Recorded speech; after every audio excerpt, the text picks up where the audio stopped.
Hey, what's up, guys? Happy Tuesday, 9 p.m., episode 2.5 of PkUnmiked. So 2.5 because last week was our first episode. I actually did a half episode, I know, a while back. This is something that's been on my heart for a long time. For a lot of reasons, it's taken me a long time to be consistent with doing this.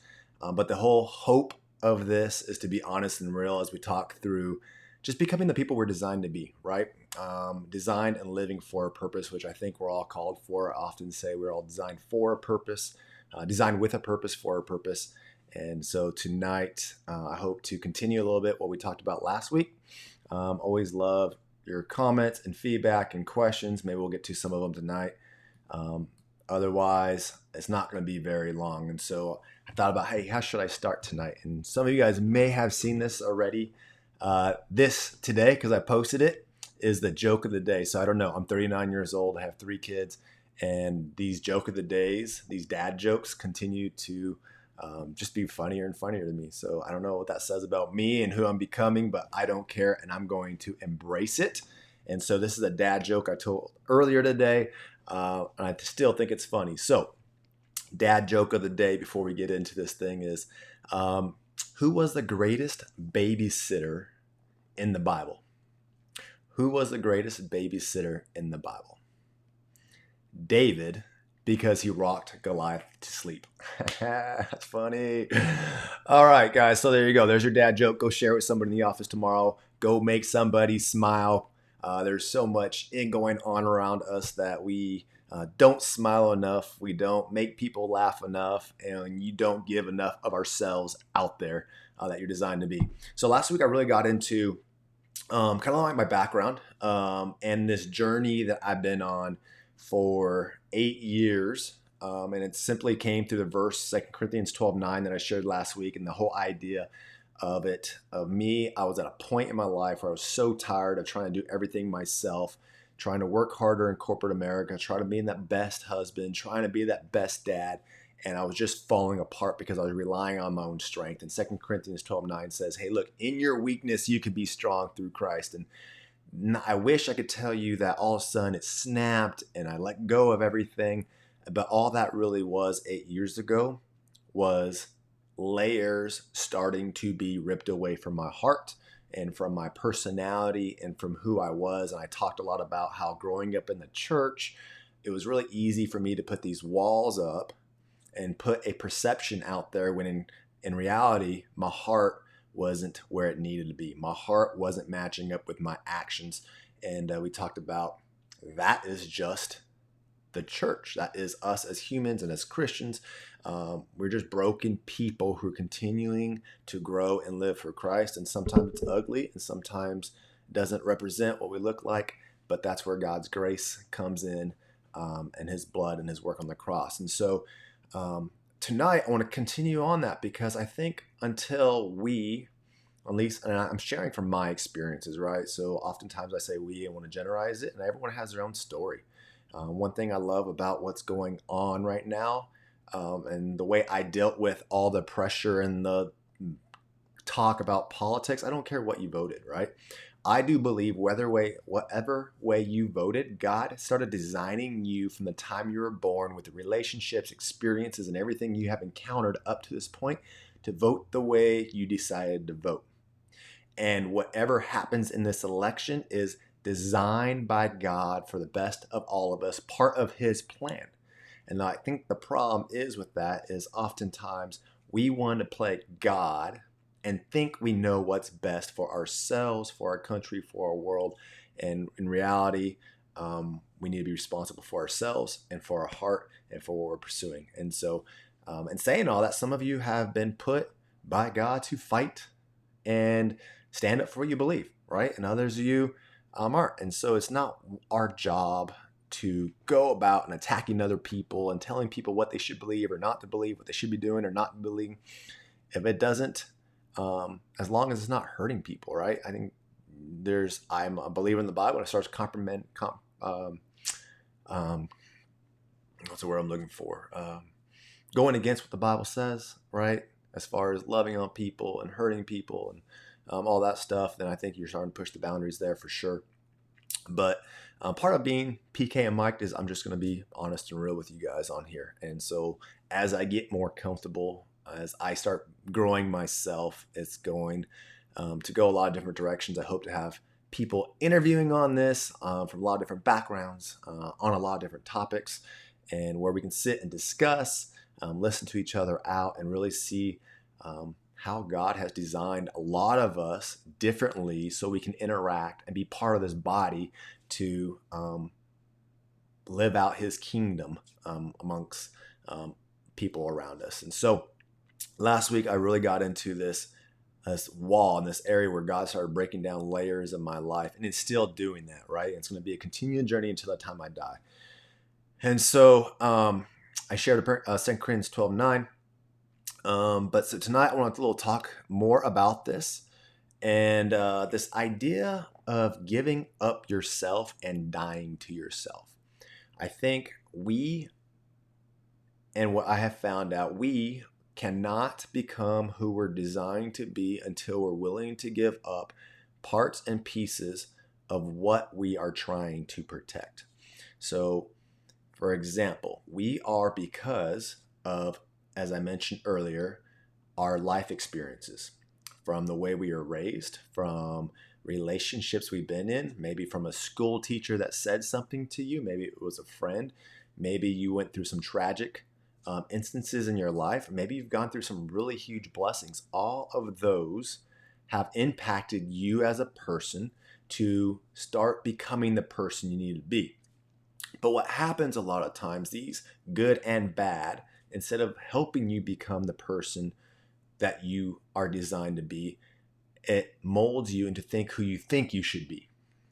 And so I am going to read a quick little story for you, because I think this really sums it up. And I love how things work out. Coincidences, I don't believe in that. I believe God lines everything up in your life, regardless if you want to believe it or not. And so as I started thinking about what I wanted to talk about tonight, and putting some thoughts down on some notes, I was given by Justin Hester. You got to look him on Facebook. Amazing guy.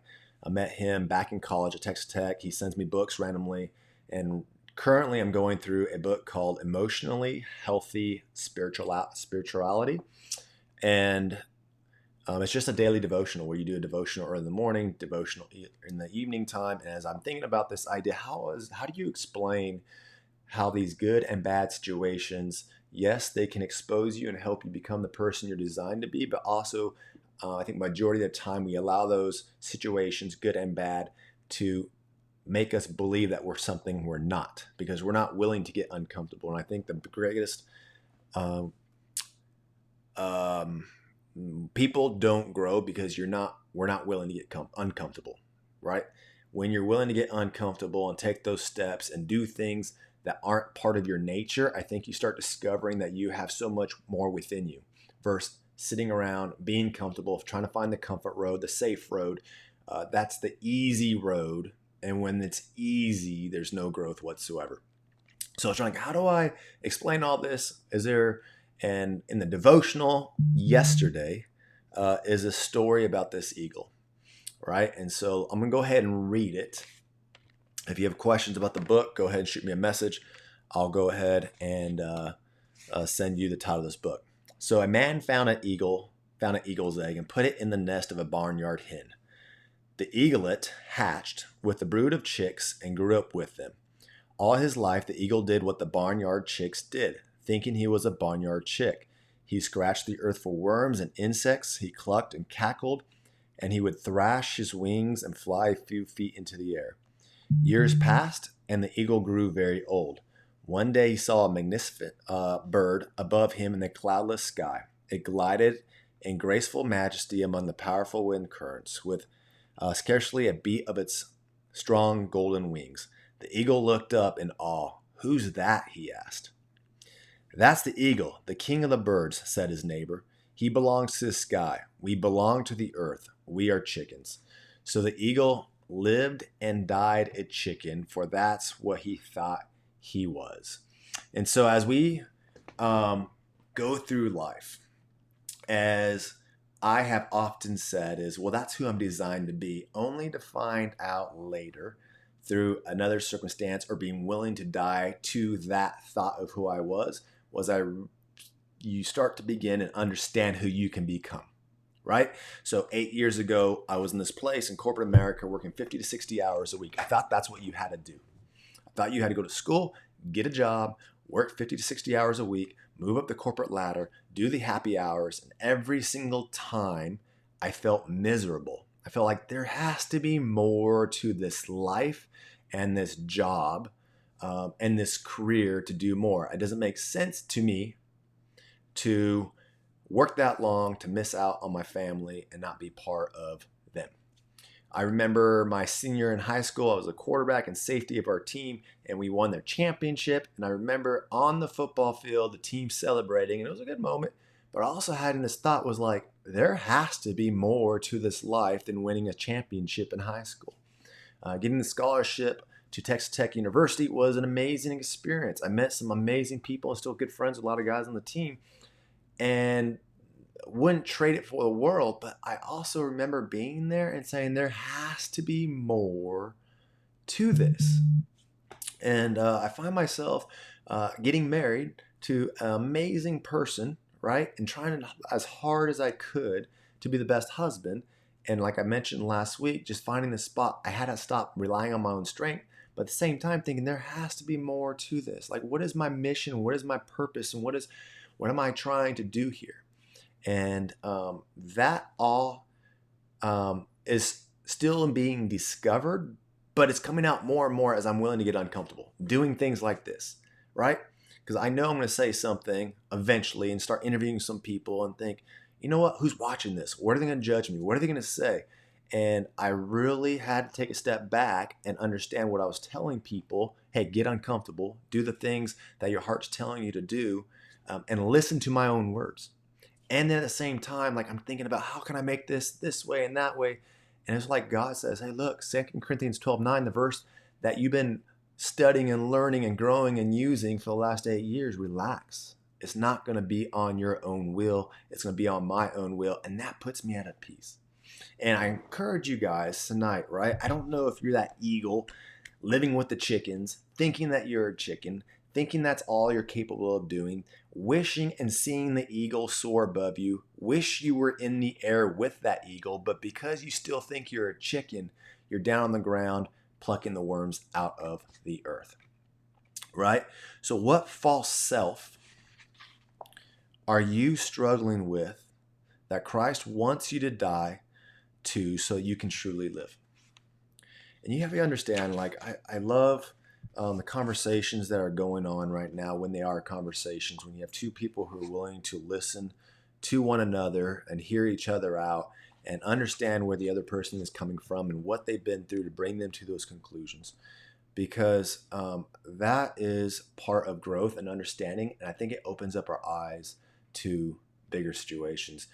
So I'm having a conversation, and the conversation was they were using one political party and kept on calling them hypocrites. And then they got into like the believers and saying they're hypocrites too. And I started asking her questions about like, where are you getting your basis from on hypocrites? Like what are you, and she would use examples and how Christians don't live up to it. You know what? And I told her straight up, us as Christians need to do a better job. It's true, right? I think there's a lot of Christians who put that title on there because they're not soaring with the eagles. They're down with the chickens and being told what they think Christians should do. Maybe that's just going to church. Maybe that's just putting some music on in their car once in a while. And they're not living out the gospel, which means to go abide in Christ and multiply with fruit, right? Go grow some fruit. And so, and that's a whole different topic, and I don't want to go there. I don't want to make this into a Bible lesson. I just live off what I'm being taught and learned and grow and try to trust my heart. All right, so now I'm off track. But anyways, the whole idea is this, guys. What areas of your life do you need to die to yourself so you can start soaring with the eagles like you're designed to be? What is holding you back? And understand that it's not just a one-time thing and a one-time journey. It's not like you're going to think about one thing today and start working on that, and then everything starts to become clear. What it is you're going to think of one thing, you're going to have to take an action step towards figuring that out. And once you figure that out, guess what? Your eyes are going to be a little bit wider to what is possible, but then you're also going to realize there's another area that needs to be worked on. And it's going to be this constant journey of struggle and work and getting uncomfortable and going into those places you don't want to go to help identifying how you can soar like the eagle you're designed to be. And so Isaiah 40:31 is another verse. We'll put on the screen right there. And it simply says this, but those who hope in the Lord will renew their strength. They will soar on wings like eagles. They will run and not grow weary. They will walk and not be faint. Isaiah 40:31. And so as you guys get out there, as you guys continue trying to live the lives that you're called to be, don't get comfortable. Find those areas where you can take the next step and go. Understand it's a journey, and understand that you got this because there's someone else doing it right now. So I'll leave you with this thought.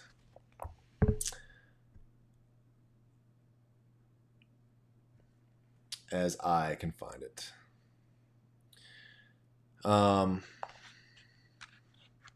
I had it all marked up. See, I'm telling you, it's my 2.5 episode PK Unmiked. We're going to get better every single week because we're willing to get uncomfortable. On day 2. Anyways, go on a journey. Oh my goodness, it's going to bother me. Hey, I'll message it in the comment group because it was a great quote. It's like the best quote ever, and I absolutely lost it. So, hey, you guys have a great night. I'll talk to you guys later. Thanks for hearing me out.